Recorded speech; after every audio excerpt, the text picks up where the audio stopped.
Topic is chapter 5 thermodynamics. और thermodynamics से related जो है हम स्टार्ट करते हैं। हमारा जो आज का टॉपिक है वो थर्मोकेमिस्ट्री। हम थर्मोकेमिस्ट्री की डिस्कशन में जो थ्योरी पार्ट है वो मैं बता दे रही हूँ, ठीक है। Thermochemistry, then endothermic and exothermic reactions क्या होते हैं, एंथैल्पी चेंज क्या होता है, हीट ऑफ रिएक्शन, मुख्तलिफ किस्म के रिएक्शन होते हैं, उनमें किस किस्म की हीट जो है डेवलप होती है, और फिर उनसे उनको फर्दर आप डिफर किस तरह करते हैं उनकी डेफिनेशंस के लिहाज से, ठीक है। वो हम आज इसमें डिस्कस करेंगे। फिर हीट ऑफ फॉर्मेशन को और इंटरनल एनर्जी को डिस्कस करेंगे। सिस्टम किस तरह का होता है, सिस्टम और सराउंडिंग की definitions, laws of thermodynamics, system की प्रॉपर्टीज, स्टेट फंक्शन, एंट्रोपी, ये सब आज हमारी थ्योरी का पार्ट होगा। लेकिन हम थ्योरी पे इक्तफा नहीं करने वाले, हम अपना जो है न्यूमेरिकल बेस्ड क्वेश्चंस जो हमारे हैं एमसीक्यू बेस्ड, वो सारे आज कोशिश करेंगे कि कंटिन्यू करें। कोई बताएगा थर्मोकेमिस्ट्री क्या होती है? Thermochemistry is a branch of chemistry in which we study about heat energy changes during the chemical reactions. Chemistry is all about reactions. ठीक है, chemistry is all about study of matter, the reactions taking place in the matter. ठीक है, और matter से related matter की अपनी properties, matter के reactions, ये सब हम केमिस्ट्री में पढ़ते हैं। और थर्मोकेमिस्ट्री में मैटर के अंदर जो हीट चेंजेस आने हैं वो पढ़ते हैं। तो it's something that is related to physics and chemistry, ठीक है। थर्मो आप जो हीट चेंजेस के बारे में जब स्टडी करते हैं तो that mostly comes in physics, ठीक है।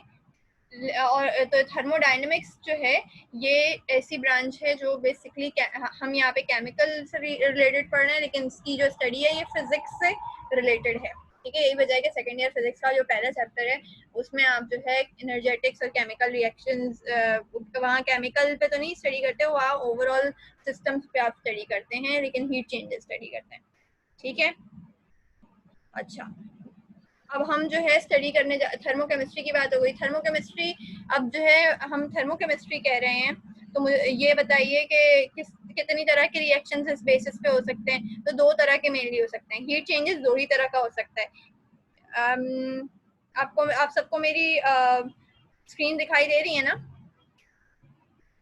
ये स्क्रीन आ रही है चार्ट पे, कोई बताओ? बस ठीक है, बस ठीक है। अच्छा, हम क्या कह रहे हैं कि जो थर्मोकेमिस्ट्री होती है, ठीक है, उससे रिलेटेड जो है अब कितने तरह के हमारे पास हो सकते हैं रिएक्शंस, ठीक है। रिएक्शंस दो तरह के हो सकते हैं, एंडोथर्मिक रिएक्शन, दूसरा हो सकता है एक्सोथर्मिक रिएक्शन। जाहिर है हीट चेंज है तो हीट चेंज या तो गेन की सूरत में हो सकता है या एवोल्यूशन की सूरत में हो सकता है कि हीट इवॉल्व हो, ठीक है। जब हीट जो है एब्जॉर्ब होगी तो रिएक्शन को नाम दिया जाएगा कि एंडोथर्मिक रिएक्शन है, जबकि जब इवॉल्व होगी, ठीक है, यानी when it will be given out, तो हम कहेंगे कि ये रिएक्शन एक्सोथर्मिक रिएक्शन है। यानी कि एंडोथर्मिक रिएक्शन एक ऐसा रिएक्शन होगा जहां रिएक्टेंट होगी, heat would be a reactant, ठीक है, हीट वुड बी रिएक्टेंट। और एक्सोथर्मिक रिएक्शन वो होगा जहां heat would be a product, ठीक है। ये आपके जहन में होना चाहिए। अच्छा, सिस्टम के अंदर हीट जाएगी, यानी केमिकल रिएक्शन के अंदर हीट जा रही है, तो वो जो रिएक्शन होगा, ठीक है, वो किस हीट के थ्रू होगा? वो सराउंडिंग से होगा। यानी सिस्टम जो है सराउंडिंग से एनर्जी को लेगा। अब वो जरूरी नहीं है कि वो सराउंडिंग में आप खुद हीट प्रोवाइड करेंगे, आप नीचे जो है चूल्हा जलाएंगे तभी एनर्जी जो है वो लेगा, ठीक है। वो खुद भी एनर्जी अपने सराउंडिंग से सिस्टम ले सकता है, ठीक है। तो ये सिर्फ एक छोटी सी बात याद रखनी है। अब ऐसी सूरत में क्या होगा, अगर सिस्टम जो है वो लेगा एनर्जी, अगर सिस्टम जो है वो हीट को लेगा, heat, what is heat? Heat is a form of energy. तो अगर मैं एनर्जी का वर्ड यूज करूं या हीट का वर्ड यूज करूं, that would be similar thing, ठीक है। अगर सिस्टम जो है वो हीट को एब्जॉर्ब कर रहा है तो सिस्टम की अपनी एनर्जी या अपना हीट कंटेंट जो है वो डेफिनेटली इंक्रीज हो जाएगा, ठीक है।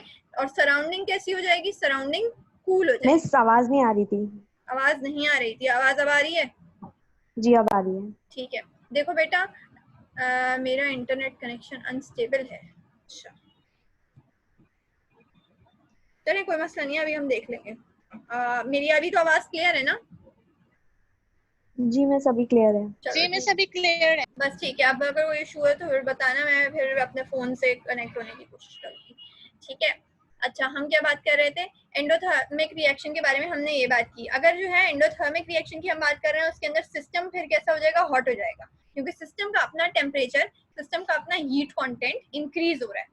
ठीक है, जबकि एक एंडोथर्मिक रिएक्शन में सराउंडिंग जो है वो कूल हो जाएगी।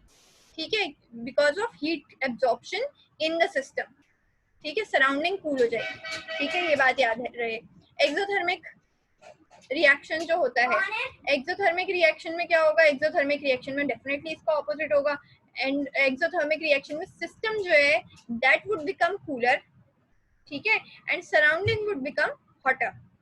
ठीक है, सिस्टम और सराउंडिंग का जो कॉन्सेप्ट है वो मेरे ख्याल में आप लोगों के जहनों में क्लियर होगा। ठीक है, और अगर नहीं क्लियर है तो हम अभी थोड़ी आगे चल के जब हम डेफिनेशंस पे आएंगे तो सिस्टम की किस्मों पे जब हम बात कर रहे होंगे तो ये बात क्लियर हो जाएगी। ठीक है, तो होता ये है कि जब हम हीट लेते हैं, ठीक है, इन एन एंडोथर्मिक रिएक्शन, जब एक सिस्टम अपने अंदर हीट को एब्जॉर्ब करता है तो कहा जाता है कि डेल्टा एच या हीट कंटेंट इसका पॉजिटिव हो गया। ठीक है, और ऐसा कब होता है?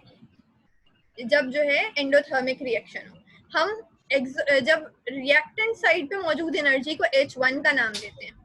ठीक है, enthalpy of reactant side is called H1।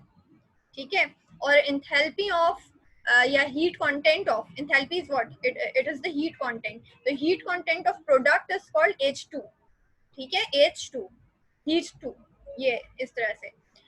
जब हम बात करते हैं एक एंडोथर्मिक रिएक्शन की जहाँ पे H पॉजिटिव होता है, तो H पॉजिटिव होने का मतलब ये है कि H2 जो है वो ग्रेटर होगा H1 से। इसका क्या मतलब है? इसका मतलब ये है कि जो प्रोडक्ट साइड है, ठीक है, प्रोडक्ट साइड पे हीट कंटेंट ऐड होना है। हमने कहा ना हीट कंटेंट जो है वो एक रिएक्टेंट का काम कर रहा है एंडोथर्मिक रिएक्शन में। ठीक है, और इसका मतलब ये है कि जो प्रोडक्ट अभी बननी है वहां पे एक रिएक्टेंट हीट का भी चाहिए। ठीक है, और फिर उसकी वजह से जो प्रोडक्ट साइड पे चीज बन के आपको मिलेगी उसका हीट कंटेंट बढ़ जाएगा। ठीक है, क्योंकि आपने ऐड किया है, उसका हीट कंटेंट रिएक्टेंट साइड के मुकाबले में ज्यादा होगा। रिएक्टेंट पे जो आपको चीजें मौजूद हैं उनके मुकाबले में प्रोडक्ट साइड वाली कंटेंट का, प्रोडक्ट जो बनी है उसका हीट कंटेंट ज्यादा होगा। इसीलिए हम कहते हैं कि H2 would be greater than H1। ठीक है, जब हम बात कर रहे हैं एंडोथर्मिक रिएक्शन की।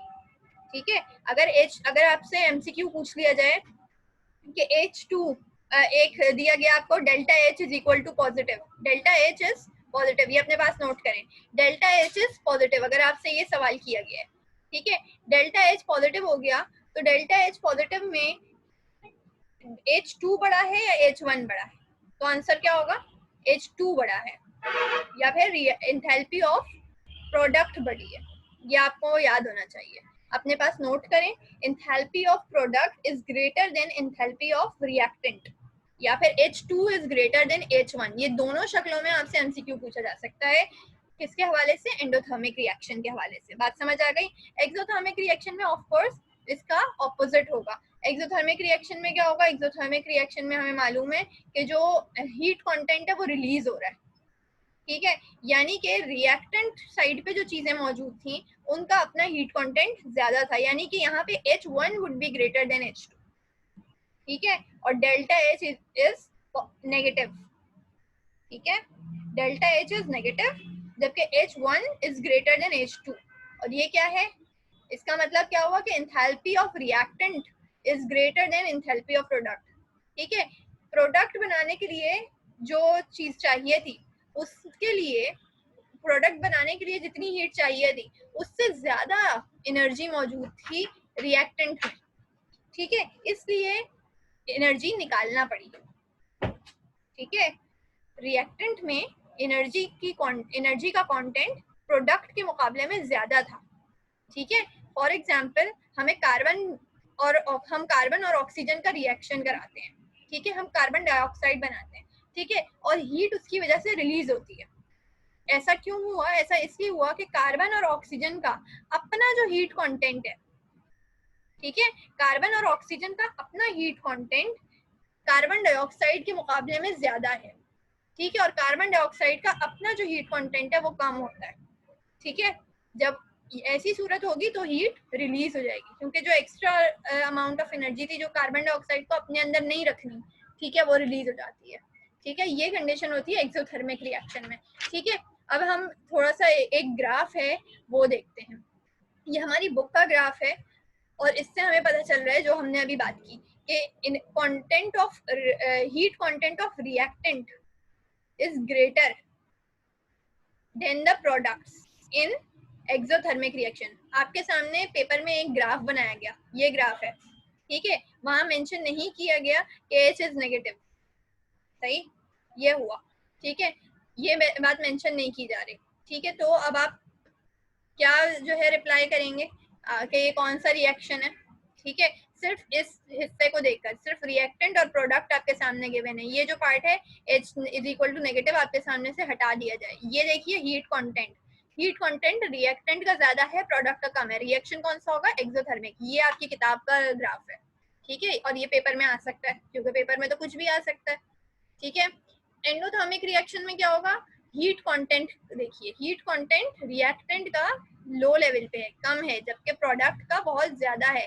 इस वजह से H पॉजिटिव होता है, क्योंकि रिएक्टेंट को प्रोडक्ट की के लेवल तक पहुंचाने के लिए हमें कुछ एनर्जी देना होगी कि वो इधर से इधर इधर इधर यूं मूव करके ऊपर तक चढ़े, इस लेवल तक पहुंचे ग्राफ के, ठीक है। तो इस लेवल तक पहुंचाने के लिए एनर्जी देना पड़ती है, जबकि जब हमें इस लेवल से नीचे उतारना हो तो एनर्जी रिलीज होगी, ठीक है। और ये कॉन्सेप्ट हमें ये बात समझाता है कि एक्सोथर्मिक और एंडोथर्मिक रिएक्शन में क्या डिफरेंस, ठीक है। I hope that would be clear. अब हमारे पास रिएक्शंस होते हैं बहुत सारे, ठीक है, तो उनमें से हम कैसे पहचाने बगैर किसी को देखे, ठीक है, कि जो है वो किस तरह मतलब नेगेटिव या पॉजिटिव साइन देखे बगैर हम कैसे पहचानेंगे कि ये रिएक्शन जो है वो एंडोथर्मिक है या एक्सोथर्मिक है। तो बच्चों ये बात याद रखो कि all decomposition reactions are endothermic. जितने डीकम्पोजिशन रिएक्शंस हैं, यानी कि कोई मटेरियल तोड़ने वाले रिएक्शन है, वो सब के सब कैसे होंगे? एंडोथर्मिक, सही है। जैसे कैल्शियम कार्बोनेट है या सोडियम बाइकार्बोनेट है, इनको अगर आपने डीकम्पोज करना है तो डीकम्पोज करने के लिए क्या करना पड़ेगा? हीट देना पड़ेगी, ठीक है, और उससे क्या बनेगा? कैल्शियम ऑक्साइड और ऑक्सीजन, ठीक है। अच्छा, कैल्शियम और ऑक्साइड और ऑक्सीजन जो बनेगा, ये कब बनेगा? जब आप हीट प्रोवाइड करेंगे, ठीक है। लेकिन एक रिएक्शन है वो है HI की फॉर्मेशन का, हाइड्रोजन आयोडाइड की फॉर्मेशन का। हाइड्रोजन आयोडाइड की फॉर्मेशन जो होती है ना, सिर्फ हाइड्रोजन आयोडाइड की फॉर्मेशन, और एक है कार्बन डाइसल्फाइड की फॉर्मेशन, ये एक्सेप्शनल केसेस है। यहाँ पे हीट ऑफ फॉर्मेशन पॉजिटिव होती है, ठीक है, यानी कि एंडोथर्मिक रिएक्शन होते हैं। ये याद रखना, आपकी बुक में दोनों दिए हुए हैं। मोस्ट ऑफ द टाइम्स, ठीक है, मोस्ट ऑफ द टाइम्स जितने डीकम्पोजिशन रिएक्शंस तो जितने हैं वो सब के सब एंडोथर्मिक है, ठीक है। लेकिन हाइड्रोजन आयोडाइड और कार्बन डाइसल्फाइड, ये दो ऐसे रिएक्शंस हैं जिनकी फॉर्मेशन में एंडोथर्मिक होता है, ठीक है, जिनकी रिएक्शन, जिनके फॉर्मेशन एंडोथर्मिक होती है, ठीक है। जबकि हम जब बात करें किसकी? एक्सोथर्मिक रिएक्शन की, ठीक है। तो एक्सोथर्मिक, मिस आपने हाँ मिस जी बेटा, ये हाइड्रोजन आयोडाइड और हाइड्रोजन किसका बताया? Carbon disulphide, carbon disulphide. ठीक मिस है। उसका फॉर्मूला क्या होता है? C+2S gives CS2, ठीक है, CS2, जी मिस। ठीक है, कार्बन मिस इसमें डाइसल्फाइड, एंडोथर्मिक होगा। जी एंडोथर्मिक है। ये दो एक्सेप्शनल केसेस हैं, ठीक है, क्योंकि इसकी अदर, हाँ इसकी फॉर्मेशन में। हाँ, इसकी फॉर्मेशन में एनर्जी देना पड़ती है, ठीक है, थैंक यू मिस। ओके।